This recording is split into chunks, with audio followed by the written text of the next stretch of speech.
నమస్తే. రాష్ట్రంలో కొత్త ప్రభుత్వం ఏర్పడింది. సో గత ప్రభుత్వాలు పెద్ద ఎత్తున తప్పులు చేసినాయి.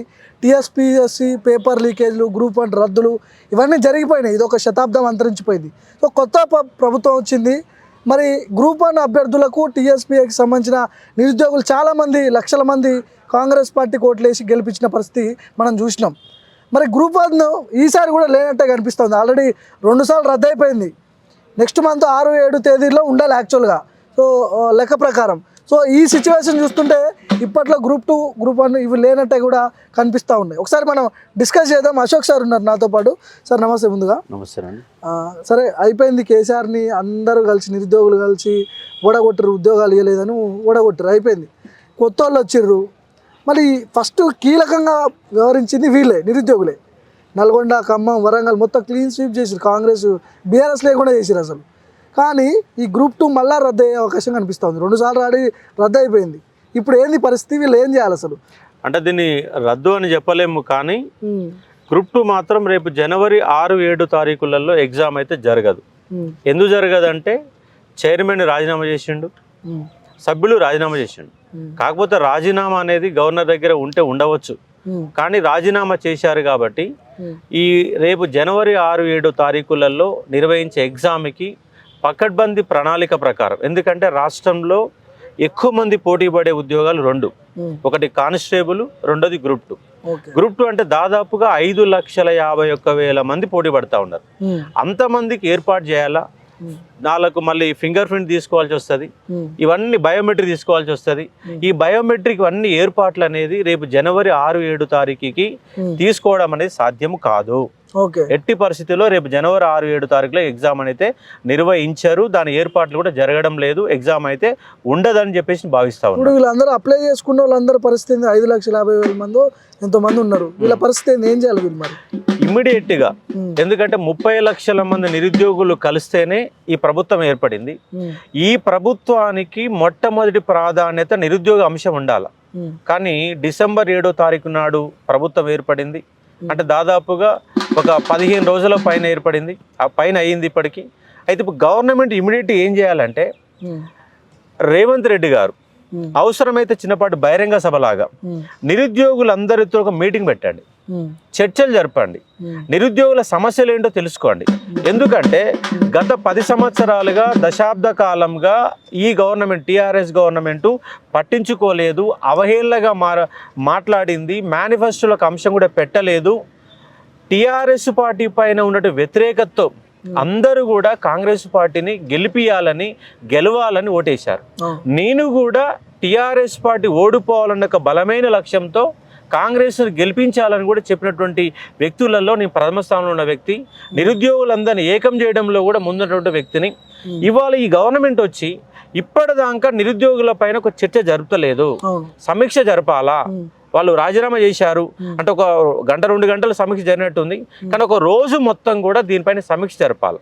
సమీక్ష కంటే ముందు కూడా నిరుద్యోగులతో చర్చలు జరపండి, నిరుద్యోగులతో మాట్లాడండి, వాళ్ళ సమస్యలు ఏంటో తెలుసుకోండి. ఎన్ని రకాల నోటిఫికేషన్లు ఇప్పుడు ఆగినాయి, ఎన్ని రకాల ఎగ్జాములు ఇప్పటికీ పూర్తయినాయి, వాటి రిజల్టింగ్కి ఇవ్వాల్సిన అంశం ఏంటి, రేపు రాబోయే ఎగ్జాములు ఏంటి, వీటి ప్రణాళిక ఎట్లుండాలా, ఏవి కోర్టు దశలు ఆగిపోయినాయి, రిజర్వేషన్ల పంచాయతీ ఏంటి, సభ్యులు అనే వాళ్ళు ఎంత నిక్కచ్చిగా ఉండాలా, ఏ వ్యవస్థ ఉంటే బాగుంటుంది, ఇప్పుడు యూనియన్ పబ్లిక్ సర్వీస్ కమిషన్ స్థాయిలో ఉండాలని వీళ్ళు చెప్తా ఉన్నారు. దానికోసం ఒక రోజు ఒక 1 డే మొత్తం టైం తీసుకోండి. 30 లక్షల మంది నిరుద్యోగుల కంటే సమస్య కంటే మీ పెద్ద సమస్య ఇంకోటి లేదు కదా. కాబట్టి నిరుద్యోగులు అనేవాళ్ళు రాయని ఎగ్జామ్ల కోసం, తేదీల కోసం వెయిట్ చేస్తున్నారు. రాసిన వాళ్ళు రిజల్ట్ దశలో ఉన్నటువంటి ఒక దాదాపుగా 30,000 ఉద్యోగాలు రిజల్ట్ దశలో ఉన్నాయి. ఉదాహరణకు పోలీస్ రిక్రూట్మెంట్ బోర్డు కావచ్చు, గ్రూప్ 4 ఎగ్జామ్ కావచ్చు, ఏఈ కావచ్చు, కొన్ని లైబ్రరీ ఉద్యోగాలు కావచ్చు, జేఎల్ కావచ్చు, ఇలాంటి ఎగ్జాములు అన్నీ పూర్తయినాయి. కొన్ని రిజల్ట్ దశలో ఉన్నాయి, కొన్నిటికి మెరిట్ లిస్ట్ ఇవ్వాల్సిన అంశం ఉంది. కానీ ఇవన్నీ ఇవ్వాలంటే ఇమ్మీడియట్గా ప్రభుత్వము దీనిపై సమీక్ష జరపాలా. సమీక్ష జరిపితే వాస్తవం ఏందో తెలుస్తుంది. ఇప్పుడు వాళ్ళు గతంలో అంటే ప్రతిపక్ష పార్టీలో ఉన్నారు కాబట్టి ప్రభుత్వంపై ఏదో కొన్ని ఆరోపణలు చేయాలి కాబట్టి మాట్లాడారు. ఇప్పుడు అధికారంలోకి వచ్చారు కదా, నిరుద్యోగులను పిలిచి మాట్లాడే ఆ సిచ్యువేషన్ కనిపిస్తుంది. అసలు చెయ్యాలి. ఇప్పుడు పదవులు వచ్చిన తర్వాత పదవులు వచ్చే సపోర్ట్ అంటే కుదరదు. ఎందుకంటే లాస్ట్ 1 year బ్యాక్ చూసినప్పుడు కాంగ్రెస్ యొక్క ఓటు బ్యాంక్ 23%, లాస్ట్ 6 months కూడా కాంగ్రెస్ కూడా నమ్మకాలు లేవు. మేము అధికారంలోకి వస్తామన్న అంశం కాంగ్రెస్ వాళ్ళు కూడా గుర్తుపట్టాలి. వాళ్ళకు కూడా లేదు 6 నెలల వరకు. అంటే 23% ఉన్నటువంటి ఓటు బ్యాంకు 40% దాకా తీసుకొచ్చినాం. అంటే ఇప్పుడు మిగతా వాళ్ళు ఏం చెప్తారంటే కాంగ్రెస్ కు టీఆర్ఎస్ కున్న ఓటు బ్యాంకు 1.8% అంటారు. అది కాదు, కాంగ్రెస్ కు టీఆర్ఎస్ కి 20% ఓటు బ్యాంక్ చేంజ్ ఉంది. అంటే ఒక 1 year back TRS vote bank 46% ఉంటే కాంగ్రెస్ ఓటు బ్యాంక్ 23% ఉంది. బీజేపీ మధ్యలో కొంత గ్రాఫ్ ఎక్కువ ఉండే. ఇలాంటి పరిస్థితుల్లో అన్ని తారుమారు చేసి గవర్నమెంట్ అధికారంలోకి వచ్చిందంటే అది నిరుద్యోగులు సృష్టించిన ఒక ఉద్యమం. సో వాళ్ళు కూడా గ్రామ స్థాయిలో తిరిగిర్రు, అవేర్నెస్ చేసిర్రు. తిరగకపోతే సీట్లు ఎక్కడ అసలు తిరగకపోతే సీట్లు ఎక్కడ? హీరోలు అయితే వీళ్ళదే ఖచ్చితంగా. హీరోలు కాదు, 100% వాళ్ళ కాంగ్రెస్ గెలిచిందంటే ప్రధాన పాత్ర పోషించిన వాళ్ళు అగ్రభాగా ఉన్న వాళ్ళు 15% పైగా ఓటు బ్యాంకుని ప్రభావితం చేసిన వాళ్ళు నిరుద్యోగులే. మరి ఇంత జరుగుతున్నా కూడా కనీసం ముఖ్యమంత్రి కానీ, సరే ముఖ్యమంత్రి కంటే చాలా పనులు ఉంటాయి, మంత్రుల్లో డిప్యూటీ సీఎం ఎవరో పిలిచి ఆ నిరుద్యోగులు కొంతమందిని పిలిచి మాట్లాడి మీకు మీ సమస్యలు ఏమున్నాయి, ఏంది కథ అని ఒకసారి మాట్లాడితే బాగుంటుంది కదా. మాట్లాడాలి ఇప్పుడు. ఎందుకంటే మనకు మన మేనిఫెస్టో కమిటీ చైర్మన్ గా శ్రీధర్బాబు గారు ఉన్నారు, దుద్దుల శ్రీధర్బాబు గారు ఉన్నారు. ఆయననే మాట్లాడాలి కదా. ఎందుకంటే ఆయన మేనిఫెస్టో కమిటీగా ఉన్నాడు, నిరుద్యోగుల అంశాల గురించి రాసుకున్నటువంటి వ్యక్తి. ఇవాళ దామోదర్ రాజనరసింహ ఉన్నారు, బట్టి విక్రమార్క గారు, వీళ్ళందరూ ఉన్నారు. ఇప్పుడు ఒకవేళ ముఖ్యమంత్రికి బిజీగా ఉన్నప్పుడు బిజీ పక్కన పెట్టాలా, అన్ని అంశాల కానీ పక్కన పెట్టి నిరుద్యోగ అంశం ప్రధాన ఎజెండా తీసుకుని సమీక్ష సమావేశం పెట్టండి. అధికారులతో సమీక్ష పెట్టండి, తర్వాత నిరుద్యోగులతో ఒకసారి మాట్లాడండి, మాట్లాడడానికి ప్రణాళిక రూపొందించండి, 2 లక్షల ఉద్యోగాల ప్రణాళిక ఎమ్మటే మొదలు పెట్టండి. ఎగ్జామ్ రాయాల్సిన డేట్ తేదీలు ఇవ్వండి, తేదీలు ఇస్తే పలానా రోజు ఎగ్జామ్ ఉందని వాళ్ళు ప్రిపరేషన్ కొనసాగిస్తారు. ఇప్పుడు కొంతమంది ఉద్యోగాలు మానేసిన వాళ్ళు మళ్ళీ ఉద్యోగాలు జాయిన్ కావాలన్నా వద్దా తెలియట్లేదు, ఉద్యోగాలు చేసే వాళ్ళు మానేసి చదువుకోవాలని అర్థం కావడం లేదు. లాస్ట్ 3 years నుంచి గ్రూప్ 2 వాళ్ళు చదువుతున్నారు, చదవాలా అర్థం కావడం లేదు. కానీ వాళ్ళ గ్రూప్ 2 కానీ గ్రూప్ 3 కానీ తేదీలు ఇవ్వాలా, గ్రూప్ 1 ఫిలిమ్స్ తేదీలు ఇవ్వాలా. ఈ తేదీలు ఇస్తే వాళ్ళు చదువుకుంటే కూర్చుంటారు. ఆల్రెడీ పూర్తయిన ఎగ్జామ్లు ఇమీడియట్ గా రిజల్ట్ ఇవ్వాలా, రిజల్ట్ ఇస్తే వాళ్ళు ఎగ్జామ్ లో వాళ్ళు జాయిన్ అయిపోతారు. అంటే ఒక ప్రాసెస్ అనేది మొదలవుతుంది. మీరు ప్రాసెస్ ముందుగా మొదలు పెట్టండి. అంటే టీఎస్ ప్రక్షాళన అనే ఒక పదమే వచ్చింది తప్ప ప్రక్షాళనలో భాగంలో రాజీనామా చేశారు, కానీ తదనంతరం ఏముందని ఒక పాయింట్ కూడా 1% కూడా ముందు అడుగుపడలేదు. కనీసం December 31 లోగానన్నా మీరు సమీక్ష సమావేశం ఆఫీసర్లతో పెట్టండి, తర్వాత నిరుద్యోగులతో మాట్లాడండి. ఇద్దరితో మాట్లాడితే మీకు క్లారిఫికేషన్ వస్తుంది. దీన్ని తదనంతరంగా ముందుకు పోవడానికి అవకాశాలు ఎక్కువ. మహిళలకు బస్సు ఫ్రీ, లేకపోతే ఆరోగ్య బీమా, ఆరోగ్యశ్రీ 10 లక్షలు ఇవన్నీ చేసే బదులు ముఖ్యంగా అంటే వాళ్ళకి ఫ్రీ ఉండాలి, ఆ మేనిఫెస్టోలో బెటర్ కాబట్టి ఖచ్చితంగా అమలు చేయాల్సిన అవసరం ఉంది. కానీ ముందుగా ఏదైతే నిరుద్యోగ సమస్య ఉందో 10 సంవత్సరాలు ఉద్యోగాలు రాక బాధపడరు కదా. 10 సంవత్సరాలు కాదు, 2009 నుంచి ఈ కేసీఆర్ అనే వ్యక్తి ఉద్యమం నిరాహార దీక్ష మొదలుపెట్టిన కానించి ఎగ్జాములు పెడుతుంటే కూడా మా రాష్ట్రంలో మీరు రాసుకుంటామని రాయని ఒక పరిస్థితి 2009 నుంచి 2024 వచ్చింది. ఇప్పుడు ఇంకా 4 రోజులు అయితే ఇంకా 2024 అంటే దాదాపుగా 13 అదొక 5 సంవత్సరాలు, దాదాపుగా ఒక 15-16 సంవత్సరాలుగా ఈ నిరుద్యోగ సమస్య ఇట్లనే కొట్లాడుతుంది. ఒక జనరేషన్ మొత్తం పోయింది, టీఆర్ఎస్ మొత్తం ఆగం చేసింది. ఒక నియామకాల కోసం వచ్చిన ఒక ప్రభుత్వం ఏర్పాటు చేస్తే ఆ నియామకాల అంశం పక్కన పెడితేనే ఆ టీఆర్ఎస్ పార్టీని బొందబెట్టారు. సో ముందు వీళ్ళని బాగు చేయాలంటారు నిరుద్యోగులందరూ కూడా. ఇమ్మీడియట్ సమీక్ష పెట్టాలి, ఎమ్మటే సమీక్ష పెట్టండి. 31 లోగా సమీక్ష సమావేశం పెడితే వాళ్ళ బాధలు ఏందో అర్థమవుతాయి. ఇంకోటి ఏంటంటే మీరు అధికారుల మీదనే పూర్తిగా ఆధారపడకండి, నిరుద్యోగులతో కూడా మాట్లాడండి. ఎందుకంటే ఇప్పుడు అధికారులు ఉన్నారు, police recruitment board VS Srinivasarao ఉన్నాడు. ఆ శ్రీనివాసరావు పెట్టినటువంటి కుంపటి, ఆయన పెట్టినటువంటి దరిద్రము ఇవాళ టీఆర్ఎస్ పార్టీని కొంప ముంచింది. ఇప్పుడు ఆ దుర్మార్గుడు ఇంకా రాజీనామా చేయకుండా అట్లనే ఉన్నాడు కదా. రాజీనామా చేయాలి, అమ్మటే పక్కన పెట్టకపోతే వీళ్ళని కూడా ఆగం చేస్తారు, ఈ ప్రభుత్వం కూడా ఆగం చేస్తాడు. కాబట్టి ఇమ్మీడియట్ గా శ్రీనివాసరావుని పక్కన పెట్టాలా. జనార్దన్ రెడ్డి రాజీనామా చేసిండు, తదనంతరం కొత్త చైర్మన్ వచ్చే చైర్మన్ కూడా ఏదో సీనియారిటీ ఉందని, ఏదో ఈయన నియబద్ధత ఉందని, ఈ నిజాయితీ పరుడని ఆడ కూర్చోబెడితే పని కాదు. ఎందుకంటే దానిపైన అవగాహన ఉండాలి, రిజర్వేషన్లు అంటే అవగాహన ఉండాలి, సిలబస్ అంటే ఏందో అవగాహన ఉండాలా, ఎగ్జామ్లు ఏందో ప్యాటర్న్ ఏందో అర్థం చేసుకోండాలి. ఇవన్నీ తెలిస్తేనే పని అవుతుంది. నువ్వు ఏంది వెళ్ళకుండా వచ్చి ఆడ కూర్చుంటా. ఇప్పుడు జనార్దన్ రెడ్డి అదే పరిస్థితి, ఆయనకు కంప్యూటర్ నాలెడ్జ్ లేదు, టెక్నికల్ నాలెడ్జ్ లేదు, సిలబస్ తెలియదు, ఎగ్జామ్ ప్యాటర్న్ తెలియదు, ఏం తెలియనటువంటి ఒక వ్యక్తిని తీసుకొచ్చి పెట్టిరు. దాని పుణ్యమే ఇవాళ 14 పేపర్ల లీకేజ్, 30 లక్షల మంది భవిష్యత్తుని ప్రశ్నార్థకం చేసినటువంటి వ్యక్తి జనార్దన్ రెడ్డి. ఆయన అవినీతి చేసిండా చేయాలని చెప్పట్లేను, అవినీతి జరిగిందా అనే విషయం పక్కన పెడితే పేపర్ లీక్ అని ఒక కంప్యూటర్ ఆపరేటర్ స్థాయి వాళ్ళు పేపర్లు అమ్ముకోవడం అంటే ఎంత దౌర్భాగ్యం చెప్పండి. ఈయనేమో శంకర్ లక్ష్మి నమ్మిండు, శంకర్ లక్ష్మి ఏమో ప్రవీణ్ నమ్మిండు, ప్రవీణ్ ఏమో వాడి జల్సా కోసం ఎంజాయ్ కోసం డబ్బుల కోసం మొత్తం 14 పేపర్లు తాకట్టు పెట్టిండు. వాళ్ళ నిరుద్యోగుల భవిష్యత్తే ప్రశ్నార్థకమైన ఒక పరిస్థితి ఏర్పడింది. ఇప్పుడు రాజీనామా చేయకుండా ఉండాలి, ఒకవేళ అవినీతి జరగలేదు, పేపర్ లీకేజ్ కాలేదు అనుకుంటే ఆయన అన్ఫిట్ అండి, రాజీనామా చేయకుండా చేయాల్సిందే. ఆయనకు ఆ సీట్ లో కూర్చున్నట్టు అర్హత లేదు. ఆయన ఐఏఎస్ ఆఫీసర్ కావచ్చు, గొప్ప అడ్మినిస్ట్రేటర్ కావచ్చు, కానీ టీఎస్పీసీ పనికిరాడు ఆయన. దానిపైన అవగాహన లేనటువంటి వ్యక్తిని అక్కడ కూర్చోబెట్టినట్టు ఫలితమే ఇవాళ మీ టీఆర్ఎస్ గవర్నమెంట్ కూలిపోయింది.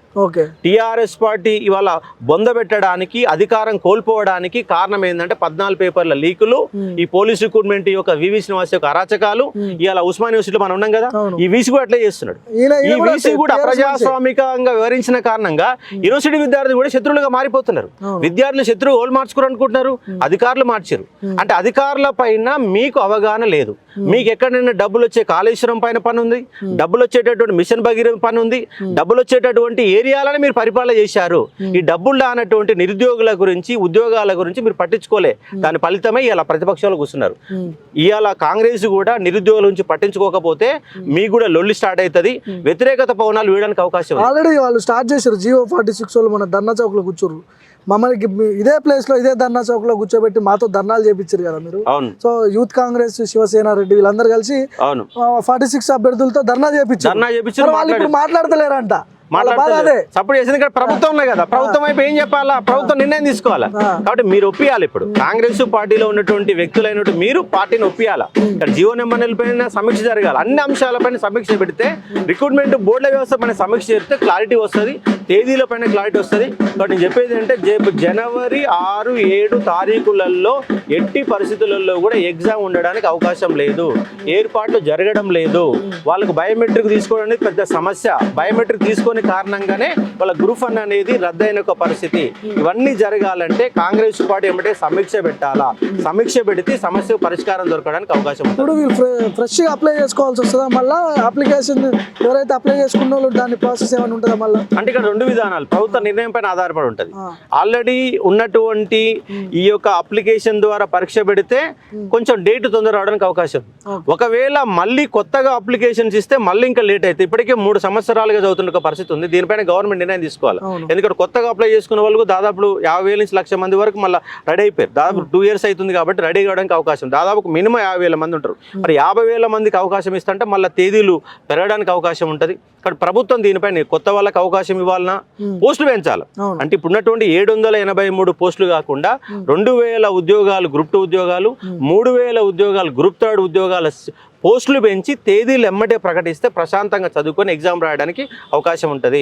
ఎందుకంటే ఊళ్ళలో పోయినారు, హైదరాబాద్ రావాలన్నా వద్దా, ఉద్యోగాలు బంద్ చేయాలన్నా వద్దా, ఉద్యోగాలు జాయిన్ కావాలన్నా వద్దా అన్న ఒక మానసిక సంఘర్షణతో, టెన్షన్తో విద్యార్థులంతా అతలాకుతలం అవుతున్నారు. ఇప్పుడు గవర్నమెంట్ తలుచుకుంటే ఈ పీరియడ్ ఏదైతే ప్రాసెసింగ్ పీరియడ్ ఉంటుందో ఇవన్నీ నిర్వహించడానికి, అప్లై చేసుకోవడానికి, రిజల్ట్కి ఇవన్నీ చేయడానికి ఎంత టైం పట్టవచ్చు మాక్సిమం?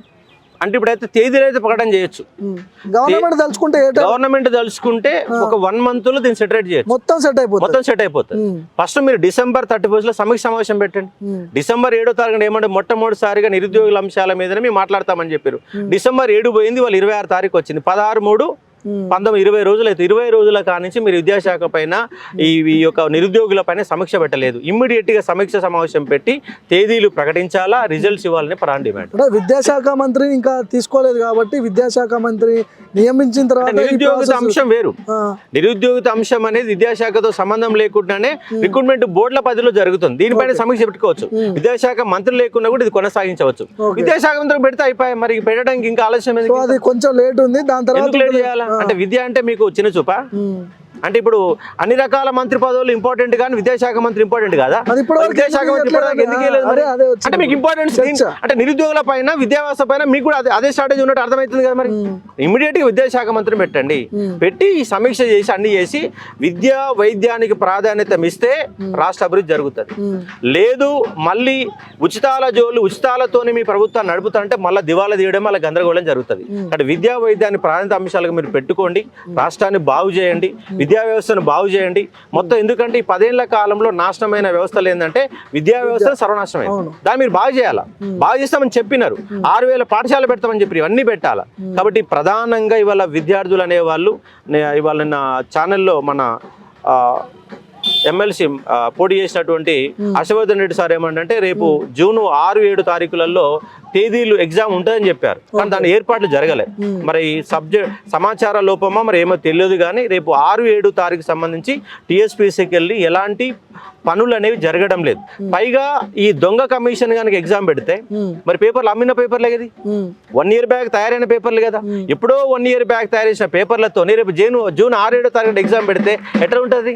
మరి లీక్ అయి ఉంటే మళ్ళీ ఎవరికి ఉద్యోగాలు పోతాయి కదా. అంటే కొత్తగా ఎగ్జామ్ పేపర్లు తయారు చేయాలి. ఇప్పుడు ఈ వివి శ్రీనివాసరావుని కంటిన్యూ చేస్తే పరిస్థితి మళ్ళీ ఉద్యమాలు వస్తాయి, మళ్ళీ పంచాయతీ అట్లే ఉంటుంది.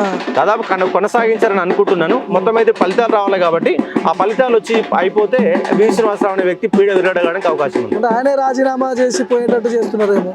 చేసి ఆయన కూడా రాజీనామా చేయాల్సి వస్తుంది, కంపల్సరీగా చేయాల్సిన అవసరం ఉంటుంది కాబట్టి అర్థం చేసుకోవచ్చు. మొత్తానికి నిరుద్యోగులతో వచ్చింది ప్రభుత్వం. మనం కూడా చాలా కొట్లాడారు, మీరు కూడా కేసులు పెట్టారు, చాలా కేసులు ఎదుర్కొన్నారు. అదే ఫైట్ ఇదే గవర్నమెంట్ మీద ఉంటుంది అశోక్ సార్ది 100% ఉంటుంది. ఇప్పుడు నా పైన 10 కేసులు ఉన్నాయి. కేసీఆర్ పెట్టినాయి 10 కేసులు ఉన్నాయి. నెలలో 4 నుంచి 5 రోజుల పాటు కోట్ల చుట్టూ తిరుగుతున్నాయి. ఇప్పటికి నెలలో 5 రోజులు పోతుంది నాకు, ఎందుకంటే 10 వాయిదాలు వస్తుంటాయి, అటెండ్ కావాలా, వివిధ రకాల అంశాలు ఉంటాయి కాబట్టి నెలలో 5 రోజుల పాటు కోట్ల చుట్టూ తిరుగుతున్నా. ఈ గవర్నమెంట్ పైన కూడా యుద్ధం అనేది ప్రకటిస్తాం, ఎందుకంటే టైం ఇస్తాం. ఎందుకంటే మేము ఏరుకోరి తెచ్చుకున్న ప్రభుత్వం కాబట్టి ఎమ్మడే మేము ఆ విధంగా ప్రశ్నించలేం కాబట్టి కొంత టైం ఇస్తున్నాం. మేము టైం ఇవ్వడం కాదు, మీరే టైం తీసుకొని మా పనులు సక్రమంగా పనిచేస్తే ప్రశాంతంగా ఉంటుందని చెప్పేసి. ఇప్పుడు మీరు నిరుద్యోగుల పక్షాన ఒకసారి గవర్నమెంట్ పెద్దలతో ఏమైనా మాట్లాడే ప్రయత్నం జరిగిందా?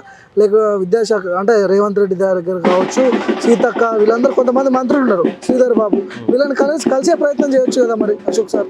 అదే ప్రయత్నం చేస్తా ఉన్నాం. కొంతమంది వ్యక్తులతో మాట్లాడినాం కానీ ఇంకా క్లారిఫికేషన్ అనేది రాలేదు. రేపెల్లుండి కూడా ఆ అంశం మీద మాట్లాడి రేపు 31st లోగా క్లారిఫికేషన్ ఇవ్వని చెప్పేసి డిమాండ్ చేసే ఒక ప్రయత్నం చేస్తాను. కానీ గత ప్రభుత్వం చేసిన తప్పులు వీళ్ళే చేస్తే మాత్రం సేమ్ పరిస్థితి మాత్రం ఖచ్చితంగా ఉంటుంది. అది చెయ్యాలనే నమ్మకంతో ఉన్నాం, ఎందుకంటే వాళ్ళకి కూడా తెలుసు ప్రభుత్వాన్ని ఏరికోరి తెచ్చుకున్నాం అని చెప్పేసి రేవంత్ రెడ్డి గారు కూడా నిరుద్యోగుల పక్షాన మాట్లాడిండు. మీ వల్లని మీ అధికారంలోకి వచ్చి చెప్పారు, కానీ నిర్లక్ష్యం చేయాలని నేను భావిస్తా ఉన్నాను. గెలిచిన తర్వాత ఏం లేదు మొదలు పెడతారనే భావిస్తున్నాం. అందుకే డిమాండ్ కూడా చేస్తా ఉన్నాం. 31st లోగా రేవంత్ రెడ్డి గారు విద్యాశాఖ అధికారులని, ఈ యొక్క బోర్డుల యొక్క అధికారులను మొత్తం పిలుచుకొని సమీక్ష జరపండి. సమీక్ష జరిపిన తర్వాత మీరే సొంత నిర్ణయాలు తీసుకోకుండా నిరుద్యోగులతో కూడా మాట్లాడండి, వాళ్ళ బాధలేనండి, ఎన్ని కష్టాలు కన్నీళ్లు పడుతారో అర్థం చేసుకోండి. ఎందుకంటే వాళ్ళతో పెడితే వాళ్ళ బాధలు చెప్తే వాస్తవికం తెలియడానికి అవకాశం ఉంటుంది. అధికారులు ఏముంటుంది, సీట్లో కూర్చొని చెప్తారు, వాళ్ళకేం బాధ లేదు కదా. వాళ్ళ జీతాలు వాళ్ళకి వస్తే వాళ్ళ ఫ్యామిలీస్ బ్రహ్మాండంగా ఉంటాయి. ఇబ్బంది పడేది ఒకటి నిరుద్యోగులు ఇబ్బంది పడతారు. నిరుద్యోగులతో మాట్లాడితే వాళ్ళ కన్నీళ్లు కష్టాలు చూడడానికి అవకాశం ఉంది. ఆ కన్నీళ్లు కష్టాలు కనుక మీరు వింటే ఆ బాధతోనే మీరు తొందరగా పని చేయడానికి అవకాశం ఉంది. ఇప్పుడు 5 లక్షల కోట్ల 6 లక్షల కోట్ల అప్పు చేసారు. మన కేటీఆర్ 6,72,000, కేటీఆర్ ఏమో 3 లక్షల కోట్లే అయింది అప్పు. ఏంది అంత పెద్దగా చెప్తున్నారని ఆయన అంటాడు. ఏంది ఇంత అప్పులకు అప్పుగా ఉంటే మరి ఉద్యోగాలు ఎట్లా వస్తాయి, ఆ రాష్ట్ర ఖజానా ఎట్లా నిండుతుంది, ఎట్లా న్యాయం జరుగుతుంది పబ్లిక్? ఇప్పుడు గందరగోళమైన పరిస్థితుల్లోనే తీసుకుపోయినారు. వాళ్ళంతా లేని ఒక సమాజాన్ని సృష్టించినారు.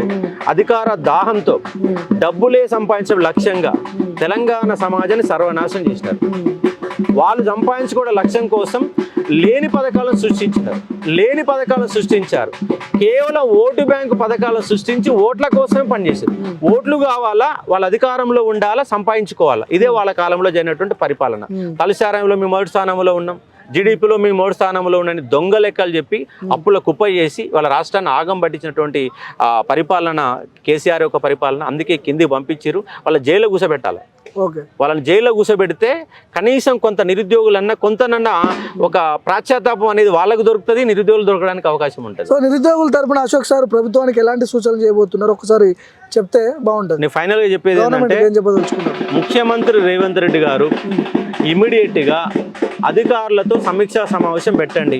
1-2 గంటలు కాదు, ఒకనాడు పొద్దుంతో ఒకనాడు పొద్దుకులు మొత్తం దాని మీద మాట్లాడండి. వాళ్ళ అధికారులతో సమీక్షా సమావేశం పెట్టిన తర్వాత నిరుద్యోగులతో మాట్లాడండి.